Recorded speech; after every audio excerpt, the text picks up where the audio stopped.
And on Monday morning, after talking to them on Thursday afternoon, I received my letter of notice that I was cut off for doing unsupervised activities.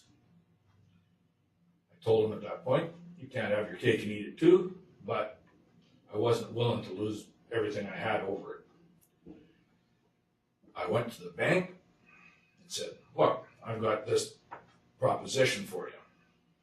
The bank promptly told me that I'd been unemployed for over 2 years, even though I'd never quit my job. I said, pardon me? I said, I've been on WCB. Well, we know where you've been, but no, we're not going to consider you. The only reason you got in here to talk to us at all is because you've got a good credit rating. I said, well, I'm not going to have one for very long if you don't help me out. And they said, well, we're not going to help you out. So at that point, I said to them, why? And they said, well, you've got no experience. I said, well, it's a good idea. Well, we don't work on ideas. We worked on facts and figures. Once you get about 3 years in, we'll talk to you. But until that point, you're on your own. So I promptly went home and fell into a bottle of wine, more than one. Woke up with a nice fat head in the morning, but all night I kept thinking, how am I going to do this? So I, going through my paperwork, trying to decide what I'm going to do, and I ran across the application from 1637. Talked to my wife, and I said, what are we going to do? I said, we got to get some money in the house. We have to do this, we have to do that. Well, let's go to the union. So I went to the union. The union says, yeah, we're going to fight for you. And we're going to put you on medical EI. So I got on medical EI. Well, medical EI is even shorter than WCB. So there's not a whole bunch of money at all to go around. We're running short on bills already. I said to the wife, what are we going to do? And we went back and forth for quite a while over this. And finally, I looked at that application. I said, well, let's go see 1637, see what they have to say. It is through the application with 1637 that I've really got a good understanding on how a business runs. They helped me develop a business plan.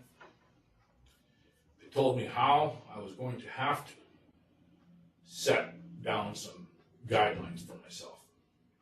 It's through these guidelines and supports from Marty and Sean that I've actually got a successful business plan that is following itself.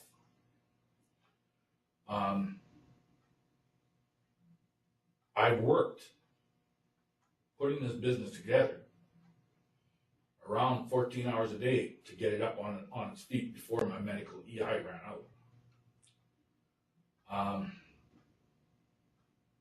That was the short hours. When you come to putting a business together, it runs like this. Even though that this is a place where they're here to help you, you still need the funds. Marty said to me after looking at my business plan, you got a good idea here, but you don't have the money.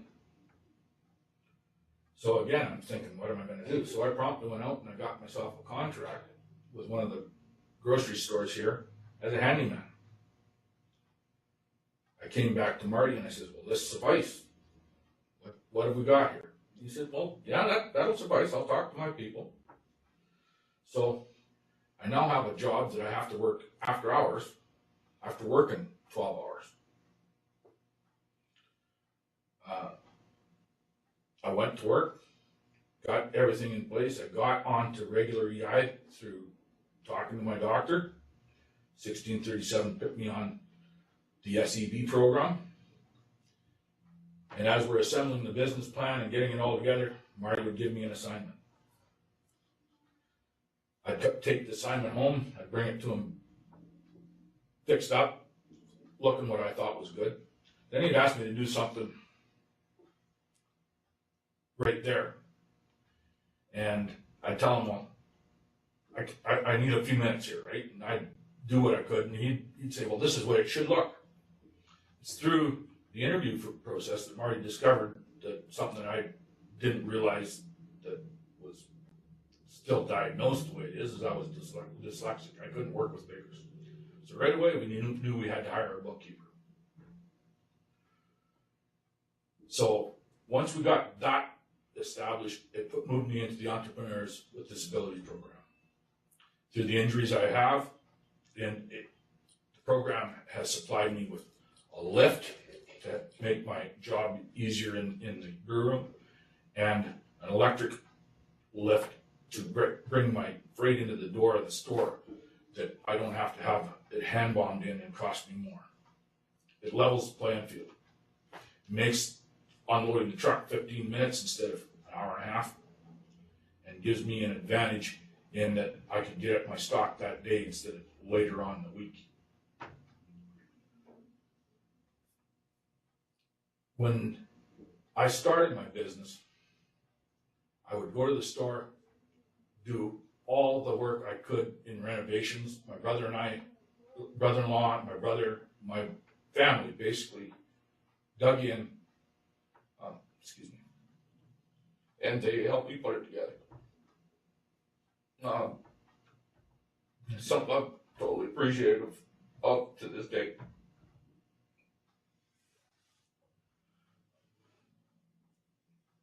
Then I would go to work at the wholesale club.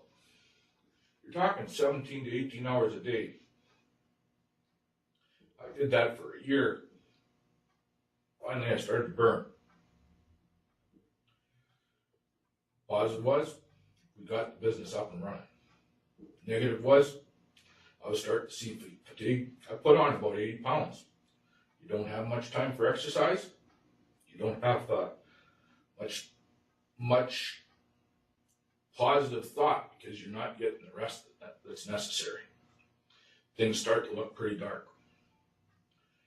Families feel a lot of pressure. Through that, I decided that I had to do something because I knew I was the problem. So, through meeting with other business people in town, I horse traded myself into a fishing rod blind. With the fishing rod blind, I was able to focus my energies into something that was totally different and something that I have done since I was a kid.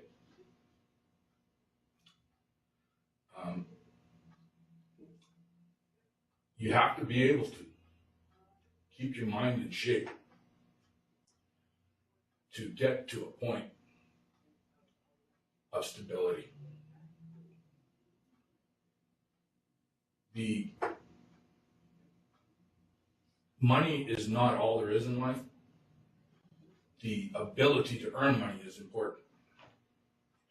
You can't have one without the other, but you have to be able to get a place where you can go back and not concentrate solely on anything but yourself. Too much time spent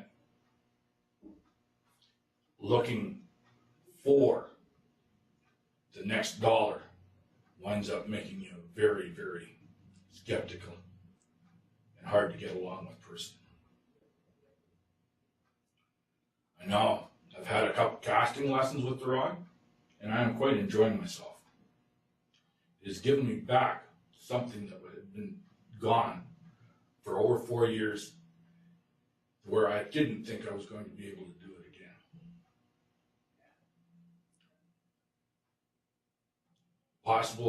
Possibilities and the consequences of it.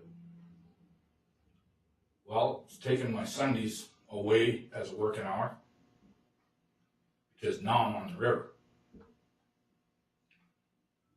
Some of the work that I used to do on Sundays now gets done Saturdays or Mondays. And I get that time, that solace you need to get back and think about your own self for a while, not just where's the next dollar coming from. Found a new balance, a new way to be there, and through that, it's going to make me more successful as a business person.